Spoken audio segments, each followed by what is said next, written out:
Harold would be proud.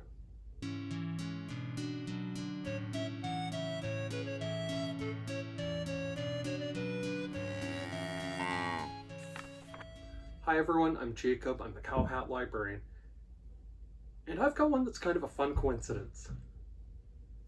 I found this book at my local public library a few weeks ago, started reading it, and finished it up in time to record a video just after the premiere of the film adaptation of Harold and the Purple Crayon.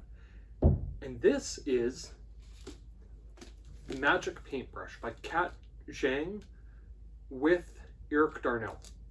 Now, I'll note that the authorship situation is a little odd here, and the endnotes at the back of the book describing the different people involved noted that Darnell created the book, but Zhang was its author.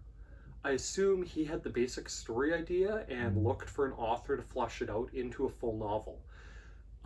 Still, this type of credit isn't really that common a thing in children's books, so it put me off a little bit. It was a little odd to read it, and it felt like they're planning on making this into a movie in a lot of ways with a credit situation like that. At any rate, Amy is in school. She likes doing art, except art isn't as much fun as it used to be. She used to fill her sketchbooks with all sorts of creative, imaginative things that gave her a lot of pleasure to draw and paint and sketch, and she's moved away from them. She's taking art more seriously. She's in her art class trying to follow the techniques and do things that are more realistic, more grounded, less fanciful, and it's a slog. It's no fun. She's losing a lot of what made art so fun for her in the first place. Well, in the course of things, her parents reveal that they're heading on a vacation, and Amy has to go stay with her grandmother, who she's never stayed with before. So Amy goes to her grandmother's house, meets her, gets a brief tour of the place, and heads upstairs to explore her bedroom that she'll be staying in. And she finds a paintbrush. Not just any brush, though. This one has a handle made of solid jade. And Amy is entranced by this brush, and she accidentally drops it, and it snaps in half. Amy's horrified. She passes it off as her dropping her phone. She doesn't tell her grandma. She heads back upstairs after supper and tries to piece the broken edges of the brush back together, and it reassembles into a whole, as if it had never been broken. So Amy knows there's something up with this brush. She doesn't know all the details, but something that reassembles like that feels an awful lot like magic. So Amy decides to try painting with the brush. Now, she doesn't use the techniques in her art class. She doesn't paint something real life. She goes back to her artistic roots. And she paints something she loved drawing back in the day. Luca. An imaginary creature she created and drew so many drawings of and told so many stories about and refined the design of so many times over the years. And she finishes the painting and feels something in her brain while she's drawing it. Little urges to do the painting slightly differently and to add something else to it. And when she's finished, she's happy with the drawing. Cut. And when she finishes, she's happy with the painting, and then Luca emerges from the page. Now, Amy is just shocked. She can't believe that something she painted came to life. And she gets to talk with Luca, this focus of her imagination for so many years. And it's pretty cool, if a bit scary. Because Luca is fascinated by everything around and wants to head out, and she has to chase after Luca and chase Luca through the streets and eventually drag Luca back home. Well, Amy figures out a few things about this paintbrush. Yeah, it's magical. And she can paint stuff with it that will come to life. But the results aren't always what she thinks. She could paint ice cream and it might taste like soap. or paint chocolate that looks amazing but comes out as plastic.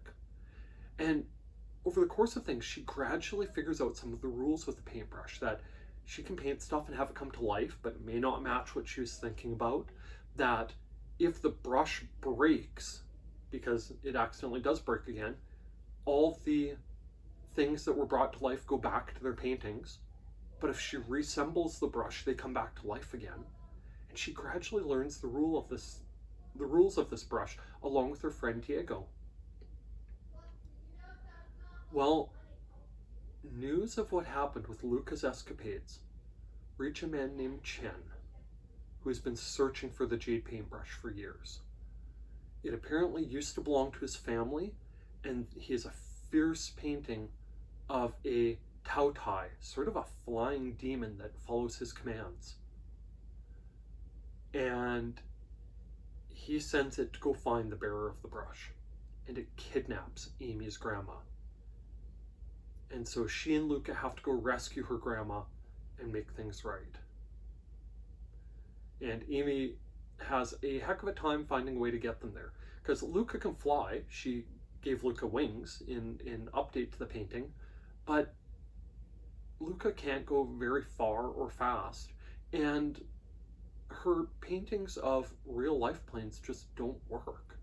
They sputter, they spit, they don't fly, they have all sorts of problems. Until Amy paints a vehicle from her imagination, one that she and Diego had come up with over the course of telling some ridiculous stories when they were younger, that they wrote about and drew and had all these ideas for. And when she tries to paint that particular flying machine, it works, and she can fly it, and they head off after her grandmother. This was good fun.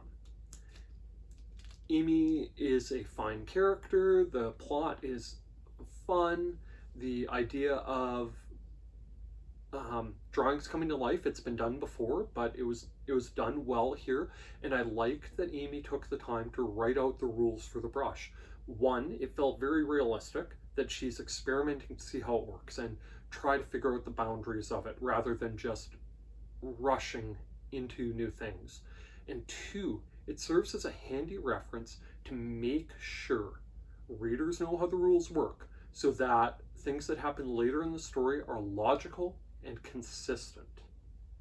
It was a nice touch for this, and I appreciated its inclusion. If you liked things like Harold and the Purple Crayon as a picture book, you'd find a lot to like here. The story of someone drawing things and having them come to life and dealing with the consequences. If you liked Drawn Together by Min Lee, there's some of that here too. A child trying to find common ground with their grandparent and eventually finding it through art. So if you have readers in your life who enjoyed either of those and they're ready for chapter books, I definitely recommend the Magic Paintbrush. Now, with that said, it wasn't perfect. There are spoilers ahead because I have to talk about the deal breaker. The deal breaker is simply this. The ending is anticlimactic. In the course of things, Amy rescues her grandma, and they head back on the flying machine, and in the course of things, Chen gets a hold of half the paintbrush. It breaks, he gets a hold of half the paintbrush, he has the painting of Luca's destroyed, and Amy doesn't know if she's going to be able to bring him back. Chen wants them to meet so they can reassemble the paintbrush. He says that it belongs to his family. Amy's grandma says that she was the defender of the brush and that it had been passed on to her from someone else who had defended the brush from people who would misuse it, as Chen would. But they come up with a plan to deal with Chen. They agree to meet with him in an art gallery in a VIP area. And Amy uses the rules of the brush to set up a trap for him. She paints 4 paintings of imaginary creatures to do battle with Chen's Tao Tai, because she knows that they will come back to life the minute they reassemble the brush. And so they head through that process. She reassembles the brush, there's a battle, the brush gets broken, The creatures go back into their paintings. Chen has his foot on Diego's neck, and he's threatening him unless he gets the brush. And then a security guard walks in. Now, Chen gets off of Diego quick enough that the security guard doesn't see anything, but in the end, he's just let go. They don't accuse him of anything. They don't try to get him in trouble with either the security guard or the police. They don't do anything to deal with him other than letting him go. The only thing that happens is that Amy steals his painting of the Tao Tai so they can burn it, so it can't come back in the future when they fix the paintbrush again. And that's it. And while it leaves the door open for a sequel with Chen coming back and making another attempt to steal the paintbrush, I suppose, it felt kind of anticlimactic. The lead up was great. The idea of her creating more imaginary creatures to do battle against the Tao Tai was great. The trap was well set up. The rules that Amy had written out earlier helped make sure that readers knew what was possible. And it was really well done, except for Chen not getting his comeuppance. And that's a shame. It feels like there could have been more there. It shouldn't have come down to a security guard happening to come by, leading to him losing. Still, I highly recommend this. Go borrow it from your local public library. While I'm on that topic, if you use and appreciate the services offered by your public library, why not take just 1 minute and tell the powers that be exactly that? Tell your mayor, tell a council member, tell your MP or MLA that you use and appreciate the services offered by your public library. We're at a time where some public libraries are having trouble finding sustainable funding to continue improving the materials, programs, and services they offer, and a few good words in the right ears might make a world of difference. If by some chance you're a library staff member, don't forget, watching my videos counts as professional development time. With that, thanks for listening to me paint you a picture about this particular book. By all means, please like, please subscribe, and please check back to see what else I have to talk about from the CowHat Library. Thank you. Bye now.